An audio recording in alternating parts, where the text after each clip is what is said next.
हाँ तो पेरोचो मेरे पास क्लास 10 के हिंदी का बिल्कुल ओरिजिनल वाला क्वेश्चन पेपर आ चुका है। तो जिस भी विद्यार्थी का यहाँ पे कल एग्जाम है, यानी कि 19 नवंबर के दिन एग्जाम देने वाले, तो ये पेपर को अगर आप पूरा घोल के पी लेते हैं तो आपके एग्जाम में, यानी कि कल का पेपर में आपके प्रश्न पत्र में एक भी क्वेश्चंस नहीं छूटेगा, क्योंकि ये आपका पूरा यहाँ पे सेम टू सेम क्वेश्चंस दिखेगा पेरोचो। क्योंकि मेरे पास पूरा ओरिजिनल क्वेश्चन पेपर हम आज ही मंगवाए पेरोचो स्कूल से। तो देख सकते हैं मेरे पास बुकलेट का जो सेट कोड रहेंगे पेरोचो ए रहेंगे, और यहाँ पे सब्जेक्ट कोड यहाँ पे 101 रहेंगे। यहाँ पे देख सकते हैं पेरोचो सेंटर एग्जामिनेशन 2025 के लिए, ठीक है। तो यहाँ पे पूरा क्वेश्चन पेपर को घोल के पी लीजिए पेरोचो। यहाँ पे टोटली 100 ऑब्जेक्टिव क्वेश्चन पूछे जाएंगे, जिनमें से आपको 50 का ही जवाब देना है पेरोचो। 30 आपका सब्जेक्टिव पूछे जाएंगे और 8 लॉन्ग टाइप प्रश्न पूछे जाएंगे ना। तो यहाँ पे परीक्षार्थियों के लिए निर्देश वगैरह दिया हुआ है, तो इंस्ट्रक्शन को कैंडिडेट्स को पढ़ने की आवश्यकता है, तो पढ़ लेते हैं। फिर उसके बाद यहाँ पे क्या करते हैं पेरोचो, मतलब यहाँ पे खंड अ से वस्तुनिष्ठ प्रश्नों का आंसर यहाँ पे जल्दी से फटाफट से बतलाते हुए चलेंगे। उससे पहले जो विद्यार्थी क्लास को लाइक वगैरह नहीं किए, फटाफट से वीडियो को लाइक कीजिए। पर जो चैनल पर नए हैं तो चैनल को सब्सक्राइब करके बेल आइकन को प्रेस करके ऑल पर जरूर सेलेक्ट कर लीजिएगा ना। तो पेरोचो यहाँ पे प्रश्न संख्या 1 से 100 ऑब्जेक्टिव क्वेश्चन मिलेंगे, जिनमें से आपको केवल 50 का ही उत्तर देना है ना। तो चलिए पेरोचो देखते हैं यहाँ पे आज का जो फर्स्ट प्रश्न आपकी स्क्रीन पे दिख रहा होगा पेपर में आपका जो आया हुआ है। यहाँ पे आपको बताना है कि सुमित्रा नंदन पंत किस वाद के कवि है पेरोचो। तो ये छायावाद के कवि है, जो कि यहाँ पे ए ऑप्शन में दिया हुआ है। ए में टिक लगा देना है पेरोचो। यहाँ पे हिरोशिमा शीर्षक पाठ के रचनाकार कौन है पेरोचो, तो अज्ञे जी है, जो कि यहाँ पे आपको सी में टिक लगा देना है। तीसरा नंबर को देखिएगा, निम्न में कौन कवि आदिवासी लोक कविताओं के भी अनुवादक है पेरोचो। तो इस बार यहाँ वीरेन वीरेन डगवाल हो जाएगा, जो कि ऑप्शन सी में आपको टिक लगा देना है बाबू। अब चलिए पेरोचो देखते हैं यहाँ पे नेक्स्ट क्वेश्चन की तरफ बढ़ चलते हैं, जो कि यहाँ पे देख सकते हैं बाबू। यहाँ पे चौथा नंबर प्रश्न जो पूछा गया है कि नमेत नमेत शब्द का अर्थ क्या होते हैं पेरोचो ना। तो इनका जो अर्थ अर्थ होते हैं ईश्वर की देन होते हैं। यहाँ पे आपको बताना है कि उदात उदात्त शब्द का अर्थ क्या होंगे पेरोचो। तो यहाँ पे उन्नत हो जाएंगे, जो कि ऑप्शन बी में इसका करेक्ट आंसर हो जाएगा ना। यहाँ पे आपको टिक लगाते हुए चलना है पेरोचो एक एक क्वेश्चन का। अब देखिए पेरोचो, यहाँ पे जो प्रश्न पूछा गया है आपको बताना है। यहाँ पे क्या पूछा गया है कि महानप शब्द का जो अर्थ होते हैं पेरोचो क्या होते हैं, वो आपको बताना है। तो चिंतन हो जाएंगे, जो कि यहाँ पे देख सकते हैं ऑप्शन ए इसका राइट आंसर हो जाएगा। प्यारे बच्चों, यहाँ पे आपको बताना है कि गुरु नानक को किस मुगल सम्राट से मुलाकात हुई थी पेरोचो। तो बाबर से हुई थी, जो कि यहाँ पे ए ऑप्शन में दिया हुआ है। यहाँ पे आपको बताना है कि हाटक में देखते देखते मतलब देखूं भरा बसे अंग्रेजी माल किस पंक्ति के है। तो बच्चों ये जो है ना प्रेम घन पंक्ति के, जो कि ऑप्शन नंबर बी में आपका दिया हुआ है। अब आइए बाबू देखिए यहाँ पे नेक्स्ट क्वेश्चन की तरफ बढ़ चलते हैं। थोड़ा यहाँ पे क्वालिटी को बढ़ा लीजिएगा, ताकि यहाँ पे आपको साफ साफ दिखेगा। यहाँ पे आपको बताना पड़ चुका कि हस्तलिपि किसे कहते हैं। तो हाथ से लिखावट को कहते हैं, हाथ की लिखावट को हस्तलिपि ना कहते हैं। यहाँ पे आपको बताना पड़ चुका साखी यानी कि साक्षी शब्द का अर्थ क्या होते हैं। तो पेड़ जो सत्य होते हैं इनका अर्थ, या फिर क्या होते हैं साखी, या इसका दूषित 10 का बताना पेड़ तो गवाही होते हैं ना। गवाही ऑप्शन नंबर सी इसका करेक्ट आंसर हो जाएगा। अब आइए बाबू देखिए यहाँ पे नेक्स्ट क्वेश्चन की तरफ बढ़ चलते हैं। यहाँ पे आपको बताना है कि निम्नलिखित में कौन अशुद्ध शब्द है पेरुचो। तो इनमें से जो है ना कौन अशुद्ध शब्द है। तो यहाँ पे दूषित हो जाएगा, जो कि यहाँ पे दुष्कर हो जाएगा पेरुचो। देख सकते हैं दुष्कर ऑप्शन नंबर ए में आपका दिया हुआ है ना, ए वाला ऑप्शन इसका करेक्ट आंसर हो जाएगा। अब आइए बाबू देखिए यहाँ पे नेक्स्ट क्वेश्चन आपको बताना है कि दोष शब्द का विशेषण क्या होता है पेरुचो, दूषित ना होता है। अब देखिए दूषित कौन सा ऑप्शन में दिया हुआ है, ए ऑप्शन में दिया हुआ है या डी में, ठीक है डी में दिया हुआ बच्चों दूषित ना। अब देखिए बच्चों यहाँ पे देखिएगा क्या करा है कि मेह शब्द का विशेषण आपको बताना है, ठीक है। 13 का जो सही उत्तर हो जाएगा बच्चों नहीं हो जाएगा, जो कि ऑप्शन नंबर सी में आपका दिया हुआ है। नेह शब्द का विशेषण नहीं हो जाएगा। यहाँ पे आपको बताना है कि तमाश शब्द का पर्यायवाची शब्द क्या होगा बच्चों ना। तो यहाँ पे 14 का जो राइट आंसर हो जाएगा बच्चों तामसिक हो जाएगा, जो कि यहाँ पे ऑप्शन डी में आपका दिया हुआ है। अब आइए बाबू देखिए यहाँ पे नेक्स्ट क्वेश्चन की तरफ बढ़ चलते हैं। यहाँ पे आपको बताना है कि मेरी बहन स्वाति अपनी सहेली के घर गई, किस वाक्य का उदाहरण बच्चों। तो सरल वाक्य का ना उदाहरण है ये जी, काफ़ी सिंपल सिंपल क्वेश्चन पूछा गया है। यहाँ पे आपको बताना है कि निम्नलिखित में से कौन कर्मवाच्य का उदाहरण है। तो इनमें से अगर कर्मवाच्य का उदाहरण हो जाएगा, देखिएगा संगीता द्वारा रोटी पकाई गई, option number C right answer. यहाँ पे आपको बताना है कि पर्याप्त शब्द में कौन उपसर्ग है। तो पहले जो उपसर्ग यहाँ पे बताना किसी भी शब्द के पहले लगा होता है परी हो जाएगा, जो कि ऑप्शन नंबर ए इसका करेक्ट आंसर हो जाएगा। अब आइए बाबू देखिए यहाँ पे आपको बताना है कि आघात शब्द में कौन उपसर्ग है, ठीक है। तो यहाँ पे 18 का राइट आंसर हो जाएगा बच्चों ऑप्शन नंबर बी आ यानी कि आ में टिक लग जाएगा ना बी में। अब आइए बाबू देखिए यहाँ पे आपको बताना है कि कुपात्र शब्द में कौन सा उपसर्ग है।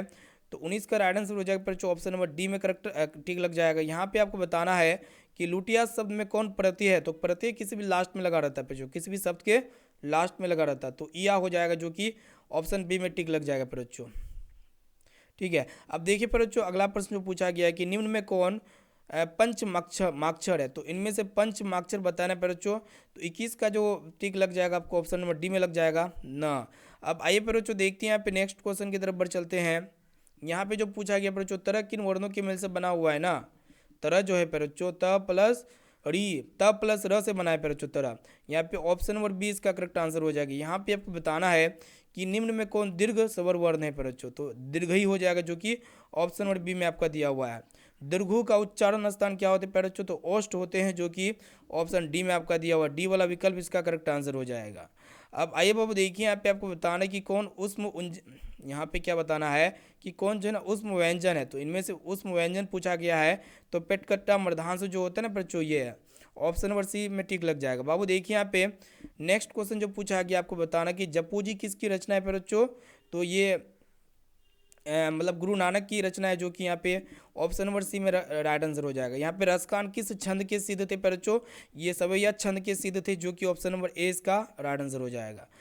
प्यारे बच्चों यहाँ पे आपको बताना कि किसने जीर्ण जनपद नामक का एक काव्य लिखा जिसमें ग्रामीण जीवन का यथार्थवादी चित्रण है, तो बद्री नारायण चौधरी प्रेमघन ने लिखा था जो कि यहाँ पे option number C right answer हो जाएगा पर बच्चों ना। यहाँ पे देखिए नेक्स्ट क्वेश्चन, घनानंद जो है ना किस भाषा में लिखते थे पर बच्चों, तो ये ब्रज भाषा में लिखते थे, बी में टिक लग जाएगा। अब आइए बाबू देखिए यहाँ पे नेक्स्ट क्वेश्चन आपको बताना है कि सुमित्रा नंदन पंत की माता का क्या नाम था, तो सरस्वती देवी थी जो कि यहाँ पे option number C right answer हो जाएगा। यहाँ पे देखिए पर जो रामधारी सिंह दिनकर जी का जन्म जो है ना पर जो कहाँ पे हुआ था, तो सिमरिया बेगूसराय में हुआ था जो कि बिहार में है, ए में टिक लग जाएगा पर बच्चों। अब आइए बाबू देखिए यहाँ पे नेक्स्ट क्वेश्चन की तरफ बढ़ चलते हैं। यहाँ पे आपको बताना है कि किनके बिना एक पर्याप्त पुरातत्ववेता थे, तो सचिनानंद यहाँ पे वात्स्यानंद अज्ञे हो जाएगा जो कि यहाँ पे option number A right answer हो जाएगा। यहाँ पे प्यारे बच्चों आपको बताना है कि एक वृक्ष की हत्या शीर्षक कविता के कवि कौन है, तो कुंवर नारायण है जो कि प्यारे बच्चों ऑप्शन नंबर डी में टिक लग जाएगा, डी वाला राइट आंसर हो जाएगा। अब आइए बाबू देखिए यहाँ पे आपको बताना है कि जीवनानंद दास किस भाषा के सम्मानित कवि थे प्यारे बच्चों, तो ये जो है ना बंगाली भाषा के सम्मानित कवि थे जो कि यहाँ पे बी वाला ऑप्शन इसका राइट आंसर हो जाएगा प्यारे बच्चों। यहाँ पे आपको बताना है कि भिक्षार किसकी रचना है, तो अनामिका की रचना है जो कि option number A right answer हो जाएगा। यहाँ पे आपको बताना है कि रेनर मारिया रिल्के की माता जी का क्या नाम है प्यारे बच्चों, तो 36 का जो राइट आंसर हो जाएगा प्यारे बच्चों सोफिया हो जाएगा, जो कि ऑप्शन नंबर डी इसका करेक्ट आंसर हो जाएगा ना जी। अब आइए बाबू देखिए यहाँ पे इसी प्रकार नेक्स्ट क्वेश्चन की तरफ बढ़ चलते हैं। यहाँ पे आपको बताना है कि जीजी वीसा शब्द का अर्थ क्या होते हैं, ठीक है, तो इनका अर्थ जो होते हैं पर जो जीने की लालसा होते जो कि यहाँ पे ए ऑप्शन में दिया हुआ, ए वाला ऑप्शन इसका राइट आंसर हो जाएगा। सभी क्वेश्चंस को यहाँ पे आपको क्या करना है पर जो घोल के पीते हुए जाना है ना। प्यारे बच्चों यहाँ पे आपको बताना है कि बाबा साहब भीमराव अंबेडकर का जन्म किस परिवार में हुआ था बच्चों, तो दलित परिवार में हुआ था जो कि option number C correct answer हो जाएगी। यहाँ पे आपको बताना है कि महात्मा गांधी जी का निधन जो है ना बच्चों कब हुआ था, तो 30 जनवरी 1948 ईस्वी में हुआ था जो कि ए ऑप्शन में दिया हुआ बाबू। यहाँ पे आपको बताना है देखिएगा कि बिस्मिल्लाह खां साहब 80 बरस से प्रार्थना क्या कर रहे थे बच्चों, तो यहाँ पे सूर की क्या कर रहे थे, अति कर रहे थे ना, ऑप्शन नंबर बी इसका करेक्ट आंसर हो जाएगा। अब आइए बाबू देखिए यहाँ पे आपको बताना है कि फुफेरा शब्द में कौन सा प्रत्यय है ना, तो इसमें प्रत्यय पूछा गया है, तो एरा हो जाएगा जो कि ऑप्शन नंबर मतलब सी में दिया हुआ है। अब देखिए पर बच्चों नेक्स्ट क्वेश्चन आपको बताना है कि पढ़ाकू शब्द में कौन सा प्रत्यय है, तो देखिएगा पर बच्चों पढ़ाकू शब्द में प्रत्यय हो जाएगा आकू जो कि option number B right answer हो जाएगा। यहाँ पे आपको बताना है कि मानवता किस शब्द का उदाहरण है पर बच्चों, तो ये जो है ना पर जो यौगिक शब्द है जो कि ऑप्शन नंबर बी में आपका दिया हुआ है। अब आइए बाबू देखिए यहाँ पे नेक्स्ट क्वेश्चन आपको बताना है कि खलियान किस शब्द का उदाहरण है ना, तो ये देशज शब्द है पर बच्चों, खलियान खेत खलियान होता है ना, देशज शब्द है। अब आइए बाबू देखिए यहाँ पे नेक्स्ट क्वेश्चन की तरफ बढ़ चलते हैं पर बच्चों। यहाँ पे क्या करा है कि खटाम किस संज्ञा का उदाहरण है पर बच्चों ना, ठीक है, तो पर बच्चों ये भाववाचक संज्ञा का उदाहरण जो कि यहाँ पे ऑप्शन नंबर डी में आपका दिया हुआ। निम्न में कौन व्यक्तिवाचक संख्या का उदाहरण है पर बच्चों, तो पारिजात हो जाएगा जो कि यहाँ पे ऑप्शन नंबर बी में आपका दिया हुआ। यहाँ पे आपको बताना है कि साप्त का स्त्रीलिंग रूप क्या होते हैं पर बच्चों, तो इसका जो स्त्रीलिंग रूप हो जाएंगे सापिन हो जाएंगे जो कि ऑप्शन नंबर ए में आपका दिया हुआ है सापिन। अब आइए बाबू देखिए यहाँ पे नेक्स्ट क्वेश्चन की तरफ बढ़ चलते हैं। यहाँ पे हिंदी में कुल कितने सर्वनाम होते हैं पर बच्चों? तो 6 सर्वनाम नहीं बल्कि 11 सर्वनाम होते हैं हिंदी में ना, सर्वनाम ना पूछा गया है। सर्वनाम कितने होते हैं? प्रोनाउन 11 होते हैं हिंदी में। यहाँ पे आपको बताना है कि दाल में कुछ है, किस सर्वनाम का उदाहरण है बच्चों? तो ये अनिश्चित वाचक सर्वनाम का उदाहरण है ना। इसी प्रकार यहाँ पे सभी ऑब्जर्व क्वेश्चंस का अगर आप सॉल्यूशन प्राप्त करना चाहते हैं तो आप हमसे कांटेक्ट कीजिए बच्चों। आपको totally subjective type questions, objective type questions सारा कुछ प्रोवाइड कर देंगे। आप हमसे कांटेक्ट कीजिए। मेरा व्हाट्सएप नंबर आपको डिस्क्रिप्शन में मिल जाएगा। जो विद्यार्थी अभी तक इस वीडियो को लाइक वगैरह नहीं किए तो लाइक कीजिए बच्चों। अपने दोस्तों तक वीडियो को जरूर शेयर कीजिए ताकि वो भी जो है ना पेपर को पास सके और कल का यहाँ पे तैयारी काफ़ी अच्छी तरीके से यहाँ पे मात्र एक वीडियो के माध्यम से पूरा क्वेश्चन आंसर को ले सके। और सभी इसमें से कई ऐसे क्वेश्चन हैं जो कि आपके फाइनल एग्जाम में पूछे आते हैं। होता है ना कि कई क्वेश्चन मतलब जो फाइनल सेंटअप एग्जाम में पूछे आते हैं वो उसमें से कई क्वेश्चन होते हैं जो फाइनल एग्जाम में भी पूछे आते हैं। इसीलिए इस वीडियो को अपने दोस्तों में जरूर शेयर कीजिएगा बच्चों। सभी क्वेश्चन को याद कर लीजिए। ठीक है, तो बच्चों फिर मिलते हैं नेक्स्ट वीडियो के साथ। तो थैंक यू।